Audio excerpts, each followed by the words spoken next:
என்ன பிரச்சனை? இந்த மாதிரி அந்த நிறுவனத்தில் சேர்க்குறாங்க.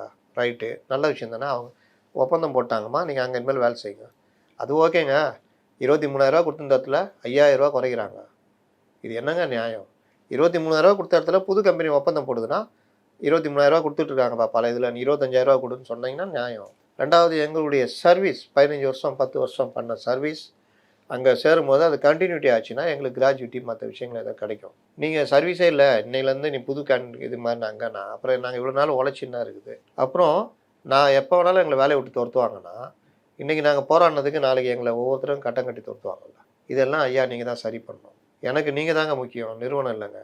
இந்த நிறுவனம்லாம் இன்னொரு நிறுவனம் வந்து வரப்போகுது. கூப்பிடுவாங்கள அப்படின்னு கூப்பிட்டு இதெல்லாம் கண்டிஷனு.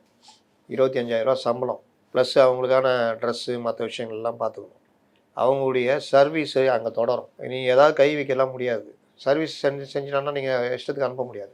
அப்போ இந்த மாதிரி விவகாரம் யாராவது அனுப்புகிறேன்னா 3 மாதம் சம்பளம், இந்த மாதிரி பல விஷயங்கள் இருக்குது. இதெல்லாம் ஒத்துக்கிட்டு இருந்தால் கண்டினியூ பண்ணு, இல்லாட்டி நீ கிளம்பு நாங்கள் பார்த்துக்குறோம் அப்படின்னா அவன் அடித்து புரண்டு வருவான். மேயரை கூப்பிட்டு இப்படி தான் போடணும் நீ ஒப்பந்தம். 2வது உங்கள் எல்லாருக்கும் காலை சிற்றுண்டி இனிமேல் இலவசம் அப்படின்னா தெய்வமேன்னு தெய்வமாக கொண்டாடுவாங்க.